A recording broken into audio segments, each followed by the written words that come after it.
আল্লাহর হাবিব জমিনে আসছেন মূর্তির বিরুদ্ধে কথা বলার জন্য। হযরতে আদম আলাইহিস সালামের জামানার পরে, হযরতে আদম আলাইহিস সালামের জামানার পরে প্রায় 600 বছর এমন একটা লম্বা গ্যাপ ছিল। এই 600 বছর কোনো নবী আল্লাহ পাঠায় নাই। এই 600 বছরে শয়তান মানুষকে মূর্তি পূজা শিখাইছে। কিভাবে? শয়তান ওই যুগের সবচেয়ে বুজুর্গ মানুষের কাছে বুজুর্গ সাইজা, পাঞ্জাবি, টুপি, পাগড়ি, দাড়ি, সুন্দর সুন্দর পোশাক পরা বুজুর্গদের কাছে যা সফর করত। শয়তান নিজে বুজুর্গ সাইজা, ভালো মানুষ সাইজা, ভালো মানুষের কাছে যা বলতো, তোমরা যে এক আল্লাহর ইবাদত করো, ভালো কাজ, তোমরা যে নবীকে নবী হিসাবে মানতো, তোমাদের নবী দুনিয়াতে নাই, আদম নবীর নবী মানো, শীষ নবীর নবী মানো, এটা ভালো কাজ। যারা আল্লাহকে মানবে, নবীদেরকে মানবে, ওরা জান্নাতি। আর যারা আল্লাহকে মানবে না, নবীকে মানবে না, এরা জাহান্নামী।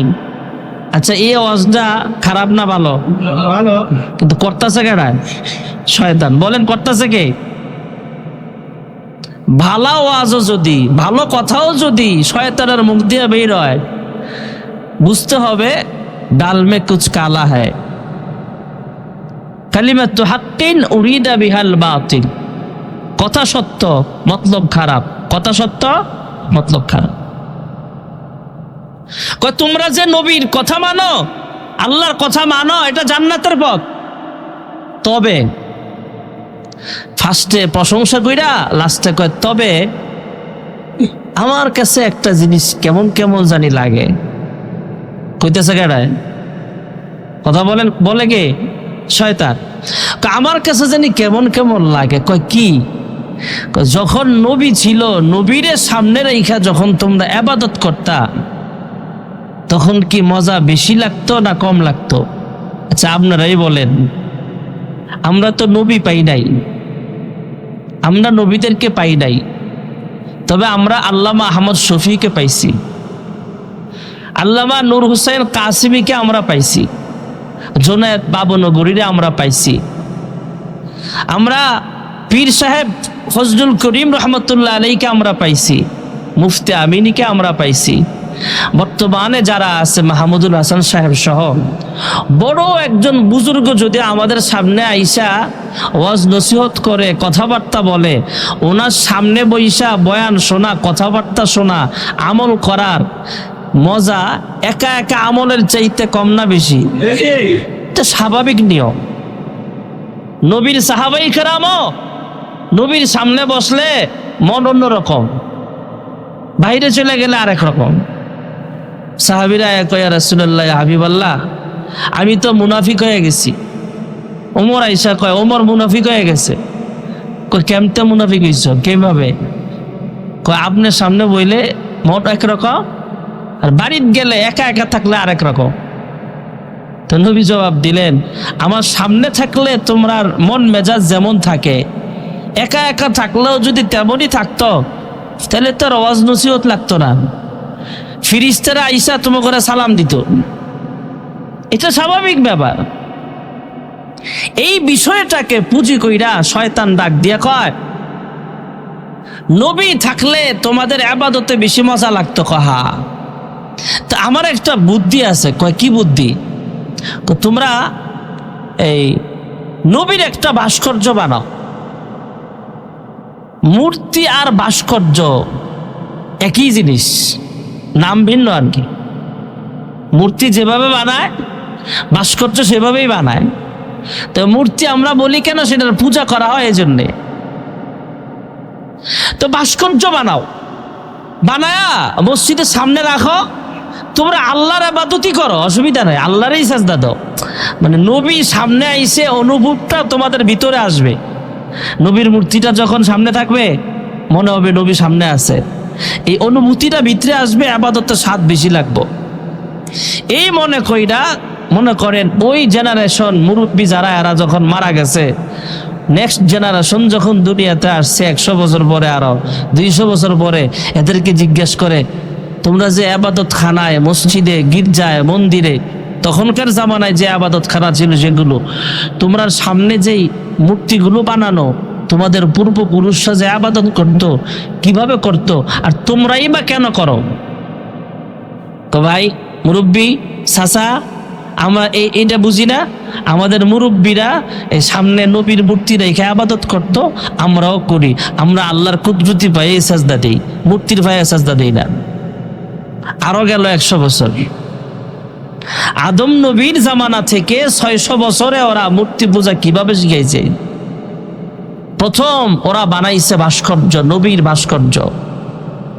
আমাদের বাংলাদেশে বিগত স্বৈরাচার ফেসিস্ট যে দাজ্জাল মহিলা ছিল, এই মহিলার বাবার ভাস্কর্য বানাতে যায়া অনেক আলেম ওলামাকে জেল খাটাইছে। এমন নজির আমাগো বাংলাদেশে আছে না নাই? এই পুস্তকলার ভাস্কর্য নিয়েই তো আন্দোলন শুরু হয়েছিল 22 সালে বা 21 সালে। ভাস্কর্য বিরোধী আন্দোলন করছে ওলামায়ে কেরাম। প্রথম আমাদেরকে ভাস্কর্য দিয়া বলছে নবীর মূর্তি সামনে রেখে আবাদত করো, মজা পাইবা।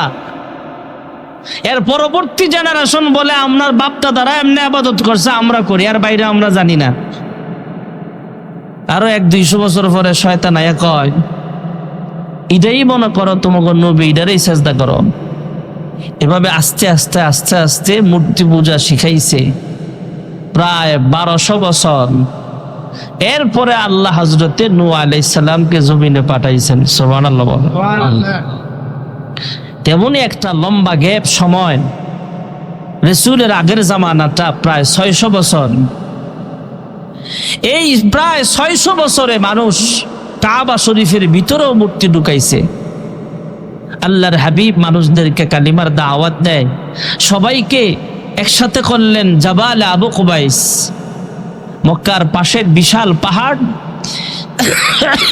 পৃথিবীর জমিনের সর্বপ্রথম পাহাড় জাবাল আবু কুবাইস।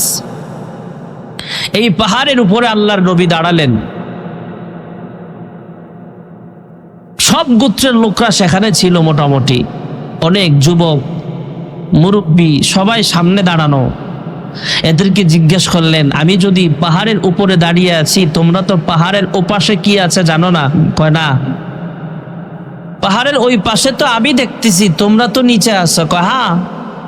আমি যদি বলি পাহাড়ের ওই পাশে শত্রু বাহিনী আছে বা কোনো কিছু আছে, তোমরা কি বিশ্বাস করবা? কয় হ্যাঁ, আমরাই তো উপাধি দিছি, তোমার নাম আল আমিন। সুবহানাল্লাহ বলে। আল্লাহর হাবিব রাহমাতুল লিল আলামিন এবার কালিমার দাওয়াত দেন, কুলু লা ইলাহা ইল্লাল্লাহ। হে লোক সকল, পাহাড়ের ওই পাশে কি আছে তোমরা যদি আমার কথায় বিশ্বাস করে থাকো, দুনিয়ার হায়াতের জিন্দেগি শেষ হওয়ার পরে পরকালীন আরেকটা জিন্দেগি আছে, কবরের জগৎ।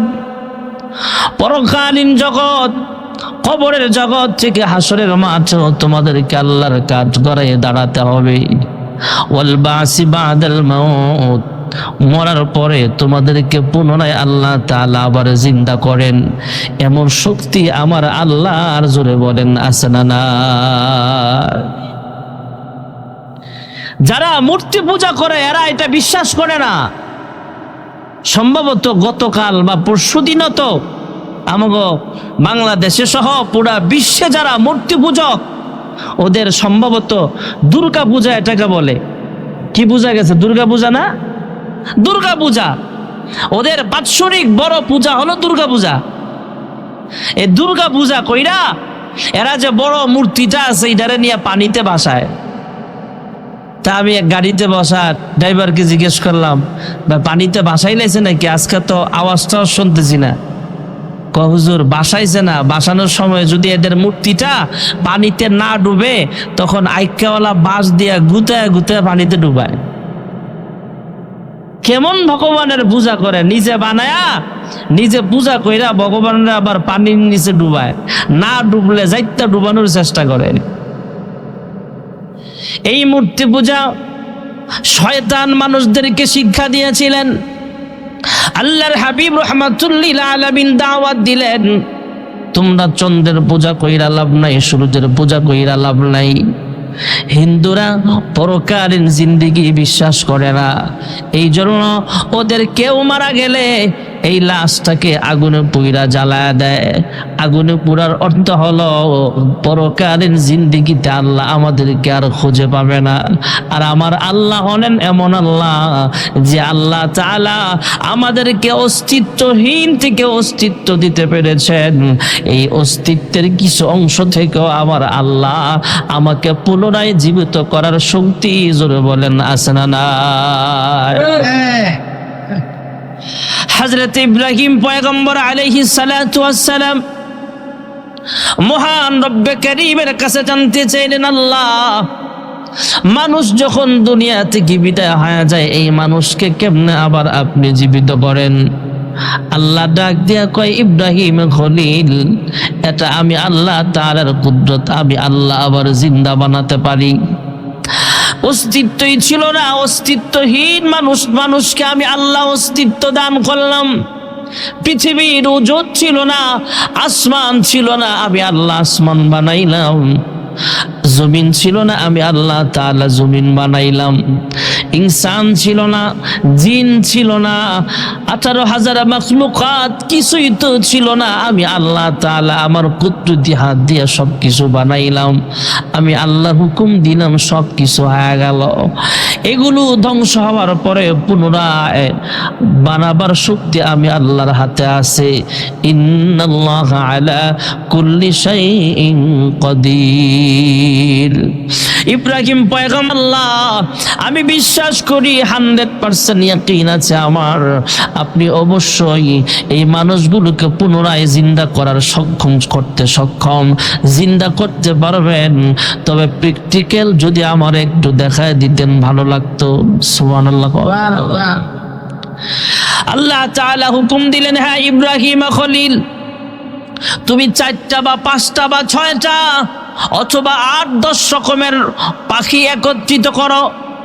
কয়েক রকমের পাখি একসাথে করলেন, এই পাখিগুলোকে জবে করা হলো, গোশতগুলো ছোট্ট ছোট্ট পিস করা হলো। গোশতগুলো 10 প্রকার বা 8 প্রকার বা 5 প্রকারের পাখি একসাথে করলেন, গোশতগুলো মিক্স করা হলো। মিক্স কইরা ইব্রাহিম পয়গম্বর বিভিন্ন জায়গায় ছড়ায় ছিটায়া দিলেন, বিভিন্ন পাহাড়ে ছিটায়া ফালাইলো। আল্লাহ তাআলা হুকুম দিলেন, হ্যাঁ ইব্রাহিম খলিল, এবার তুমি একটা পাহাড়ে দাঁড়াও। দাঁড়ায়া 10 রকমের পাখির গোশত মিক্স কইরা বিভিন্ন পাহাড়ে ছিটায়া দিলা। এবার একটা একটা করে পাখির নাম ধরে তুমি ডাক দাও।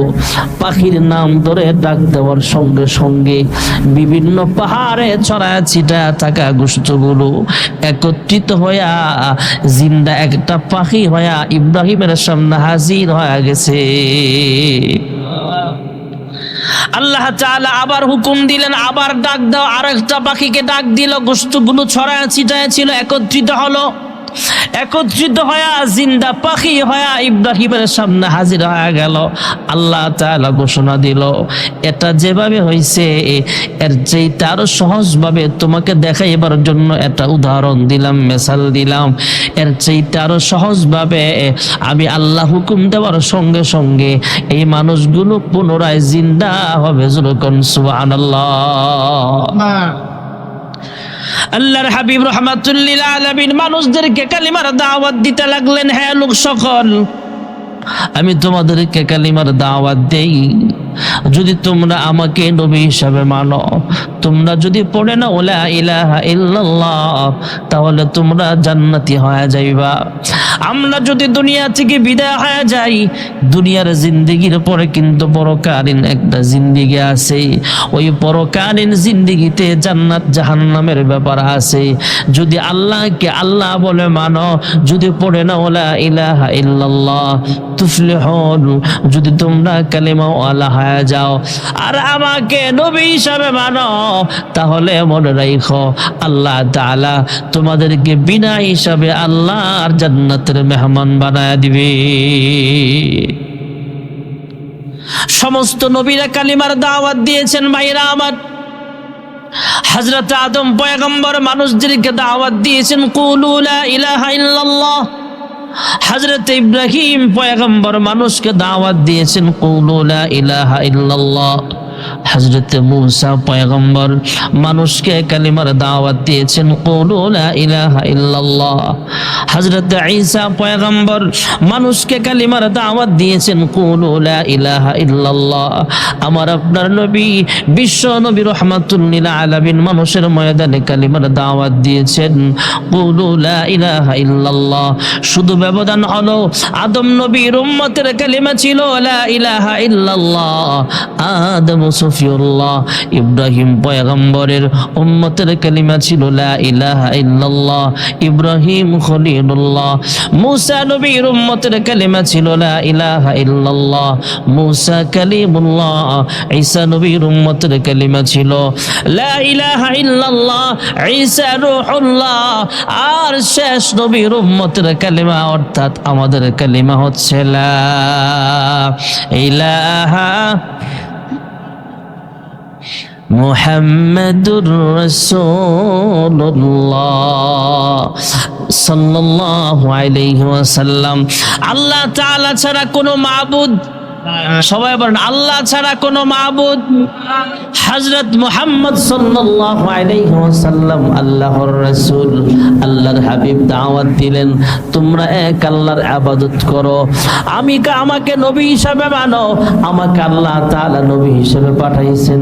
মূসা নবীকে আল্লাহ যেমন নবুয়তি প্রদান করেছিলেন, ঈসা নবীকে আল্লাহ যেমন নবুয়তি প্রদান করেছিলেন, আদম নবীকে যেমন আল্লাহ নবুয়তি প্রদান করেছিলেন, আমি মুহাম্মদকেও আল্লাহ নবী বানাইয়াছেন।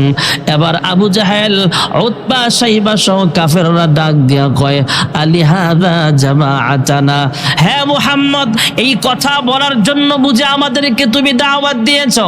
আমাদের বাপ দাদা 14 গোষ্ঠী মূর্তির সামনে মাথা নত করেছে, 360টা মূর্তির ইবাদত করেছে, কাবা ঘরের ভিতরেও 360টা মূর্তি আমরা ঢুকায় ফেলছি, আর তুমি বলতেছো এক আল্লাহর কুদরতি পায়ে সাজদা দেওয়ার জন্য। হ্যাঁ মুহাম্মদ তোমার কথা আমরা মানতে পারবো না, তোমাকে আল আমিন বলে আমরা জানি, তোমাকে বিশ্বাস করে আমরা জাবাল আবু কুবাইসের পাশে আমরা দাঁড়িয়েছিলাম, কিন্তু তুমি এমন একটা কথা আমাদেরকে বলবো আমরা ভাবতেও পারি নাই। সবাই আল্লাহর হাবিবের এভাবে দূর দূর করে সবাই চলে গেল, বিভিন্ন উপহাসমূলক কথাবার্তা বলে, ক্রিটিসাইজমূলক কথাবার্তা বইলা সবাই চলে যায়। মুষ্টিময় কিছু মানুষ শুধু কালেমাওয়ালা হয়। 40 জন মুসলমান হলেন। আবু বকর মুসলমান, ওমর মুসলমান, উসমান মুসলমান, আলী মুসলমান। মাত্র 40 জন 41 জন মুসলমান হলো। আল্লাহর হাবিব প্রকাশ্যে কালেমার দাওয়াত শুরু করে দিলেন। আল্লাহর হাবিব রাহমাতুল লিল আলামিন মানুষের ময়দানে কালেমার দাওয়াত দেয়। আবু জাহেল, উতবা, শাইবা সবাই আল্লাহর হাবিবের বিরুদ্ধাচরণ করে।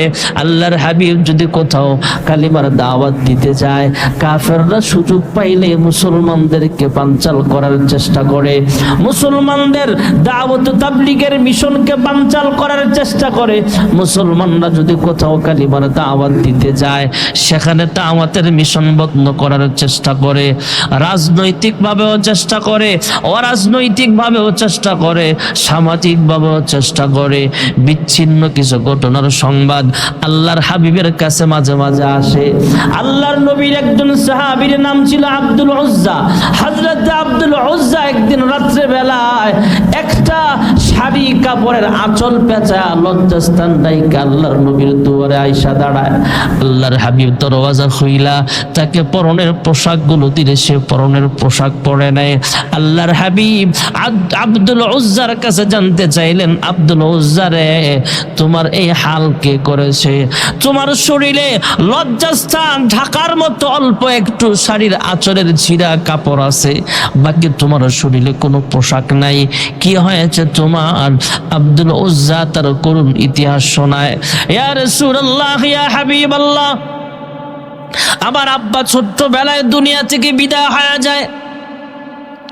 আমার ফ্যামিলির লোকেরা পরামর্শ কইরা আমার আদর যত্ন যাতে কমতি না হয়, আমার আম্মাকে আমার ছোট চাচার কাছে বিবাহ দিয়া দেয়, যাতে কইরা চাচিটাও একটা স্বামী পাইল, আমিও একটা বাবা পাইলাম। চাচার কাছে বড় হলাম। চাচা যখন জানতে পারছে আমি আব্দুল উজ্জা কালিমা পড়ে মুসলমান হয়ে গেছি, চাচা আমারে ওয়ার্নিং দেয়, চাচা আমারে ধমক দেয়, হে বাতিজা বলো আর ছেলে বলো, আমি তোমার এখন আব্বা, তুমি আমার ভাতিজা হলো, এখন তোমার পিতার আসনে আমি বসা। হে বাতিজা আব্দুল উজ্জা, আমার অনুমতি ছাড়া তুমি কেন মুসলমান হইলা? আব্দুল উজ্জা ডাক দিয়া কয়, হে চাচা, মুসলমান হওয়ার জন্য কাহার অনুমতির প্রয়োজন হয় না, আল্লাহ যাকে কবুল করবে সেই তো কালিমা পড়ে মুসলমান হয়ে যাবে। আল্লাহ তাআলা আমাকে কবুল করেছেন, তাই আমি মুসলমান হয়ে গেলাম।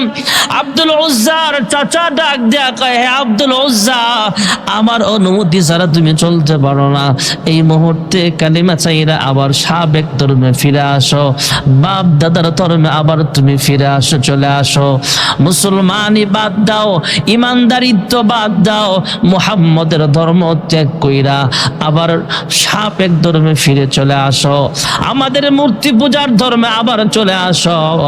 আল্লাহর নবীর সাহাবী আব্দুল উজ্জা কয়, হে চাচা যান, আমি আপনার ভাতিজা হতে পারি, আমি আপনার সন্তান হতে পারি, কিন্তু সব ছাড়তে পারি, কিন্তু কালেমা ছাড়বো না। যেরকম সুবহানাল্লাহ।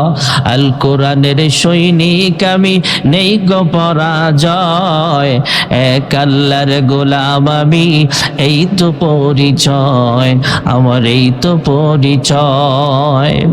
এই পৃথিবীর সবই নকল, এই পৃথিবীর সবই নকল, আসল কিছু নয়, এক আল্লাহর গোলাম আমি, এই তো পরিচয় আমার, এই তো পরিচয়।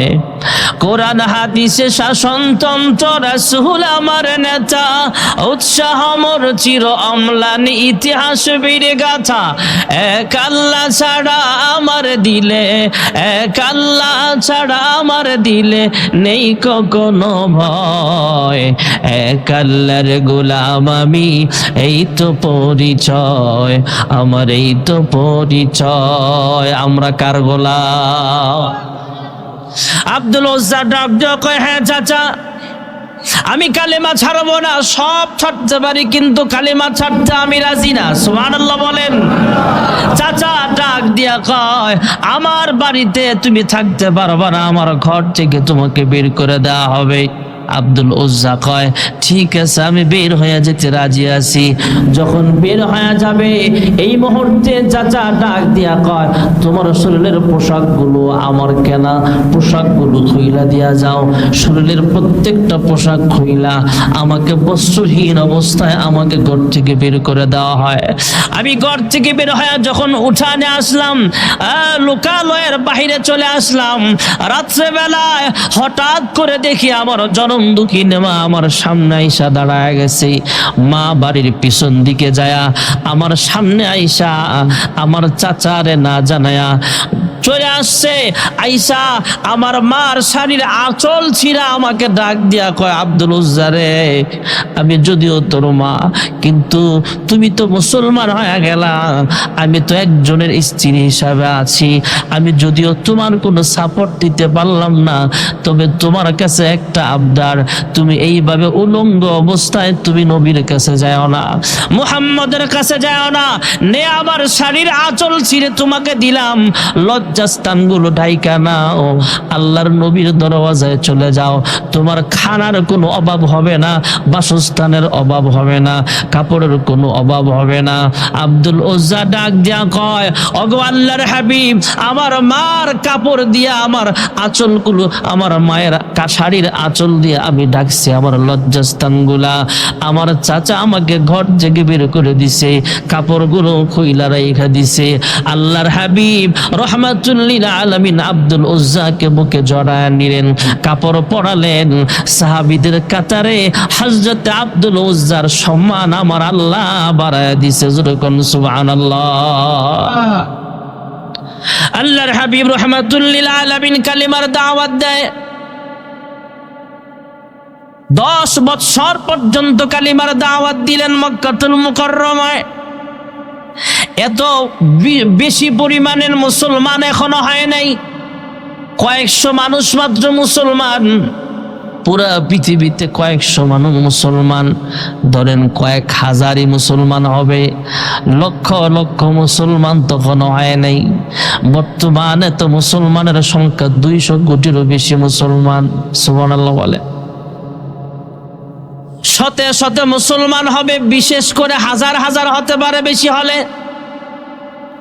আল্লাহর হাবিব কালিমার দাওয়াত দিলেন, আল্লাহ তাআলা হুকুম দিলেন, যান তায়েফবাসীদেরকে কালিমার দাওয়াত দিয়ে আসেন। আল্লাহর হাবিব রাহমাতুল লিল আলামিন তায়েফ গেলেন। তায়েফ হালিমাতুস সাদিয়ার এলাকা। আল্লাহর হাবিব ছোটবেলায় কয়েক বছর সেখানে সময় কাটিয়েছেন। তায়েফের মানুষগুলো অনেক পয়সাওয়ালা মানুষ, তায়েফের মানুষগুলো অনেক ধনী মানুষ। তায়েফের মানুষদেরকে কালিমার দাওয়াত দেওয়ার জন্য চলে গেল। তায়েফের ধনী মানুষদেরকে কালিমার দাওয়াত দিলেন। তোমরা পড়ে না লা ইলাহা ইল্লাল্লাহ। লোকগুলো কালিমা পড়ে মুসলমান হয় নাই, উল্টা ডাক দিয়া কয়, হে মুহাম্মদ ইবনে আব্দুল্লাহ, তোমার বাপ দাদা 14 গোষ্ঠীকে আমরা ভালো করে চিনি। তুমি একটা এতিম, জন্মের আগে তোমার আব্বা দুনিয়া থেকে বিদায় হয়ে গেছে। 6 বছর বয়সে মা ও দুনিয়া থেকে বিদায় হয়ে যায়। 8 বছর বয়সে দাদা খাজা আব্দুল মুত্তালিব দুনিয়া থেকে বিদায় হয়ে গেছে। চাচা আবু তালেবের কাছে তুমি বড় হয়েছ, তোমার আমরা ভালো করে চিনি। আল্লাহ যদি কাউকে নবী বানাবে, আমরা ধনী মানুষদের মধ্যে কাউকে নবী বানাইতে পারতো। তোমার মতো এতিম মুহাম্মদকে আল্লাহ ঠেকায় পড়ছে নাকি তোমার নবী বানাবে? এই কথা বইলা কি রিসার্চ বলো, কথা বইলা আল্লাহর নবীকে ঘর থেকে বের করে দেয়। আল্লাহর হাবিব যার কাছে কালিমার দাওয়াত দেয়, আল্লাহর হাবিবের কথা ওরা শোনে না, উল্টা বলে তোমার মতো এতিম মুহাম্মদকে কোন দুঃখে আল্লাহ নবুয়তি প্রদান করবে? আল্লাহ যদি নবী বানায়, আমাদের মতো ধনীর দুলালদেরকে আল্লাহ নবী বানাইতে পারে, তোমার মতো গরিব মুহাম্মদকে কেন আল্লাহ নবী বানাবে? এই কথা বইলা, বিভিন্ন যৌক্তিক কথাবার্তা বইলা, দুনিয়ার বিভিন্ন যুক্তি দিয়া মুহাম্মদ ইবনে আব্দুল্লাহকে অপমান করে তাড়ায়া দেয়। ছোট ছোট বাচ্চাদেরকে পিছনে লেলায়া দেয়। মুহাম্মদ একটা পাগল, আর আমার আল্লাহ ডাক দিয়া কয়, মা তা বিনিআমাতি রাব্বিকা বিমাজনুন। আপনি আপনার রবের কাছে পাগল না। সুবহানাল্লাহ বলে।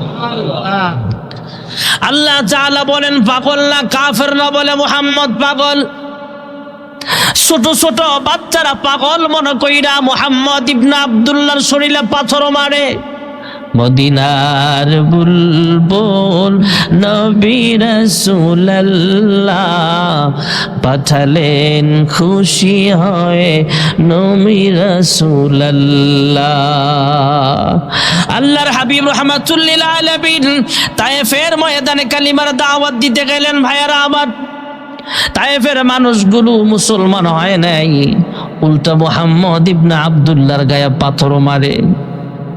পাথর মারতেছে ছোট ছোট বাচ্চারা পাগল মনে কইরা। আল্লাহর হাবিব রাহমাতুল লিল আলামিন পাথর শরীরে পড়তে পড়তে অসুস্থ হয়ে গেছে। খাদেম সাথে আছেন, কিন্তু আল্লাহর হাবিব রক্তাক্ত অবস্থায় জমিনে পড়া যায়। জ্ঞান হারা ফেললে কাফেরের সন্তানেরা মনে করছে আল্লাহর হাবিব মারা গেছে। পাগল অজ্ঞান হয়ে গেলে সবাই চলে যায়। আল্লাহর হাবিবের জ্ঞান ফিরে আসলে কোন রকম অসুস্থ অবস্থায় খেজুর বাগানের নিচে যায় আশ্রয় নেয়, খেজুর গাছের নিচে যায় আশ্রয় নেয়। খাদেম রক্তগুলো মুছতেছে, জিব্রাইল আমিনের আগমন ঘটে যায়। জিব্রাইল আইসা বলে, ইয়া রাসূলুল্লাহ, ইয়া হাবিবাল্লাহ, কাফেরের ছোট ছোট বাচ্চারা আপনাকে পাগল মনে কইরা পাথর মারতে পারলো, এদেরকে মায়া নাই। আল্লাহর হাবিব কান্দেন, জিব্রাইল শোক প্রকাশ করতে আইসা। জিব্রাইল বলতেছেন, ইয়া রাসূলুল্লাহ, ইয়া হাবিবাল্লাহ, আপনার অনুমতির অপেক্ষায় আছি আমরা। আমার সঙ্গে কিন্তু পাহাড়ের নিয়োজিত ফেরেশতারা আছে।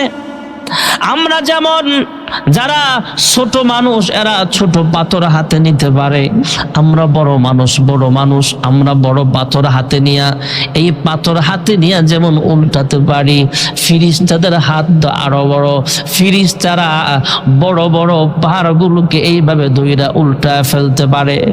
জিব্রাইল ডাক দিয়া কয়, গো আল্লাহর হাবিব, আমার সঙ্গে পাহাড়ের নিয়োজিত ফিরিস্তারা আছে, আপনি অনুমতি দিলে হবে পাহাড় এভাবে ধরবে আর উল্টাবে, এদেরকে মেরে ফেলবে।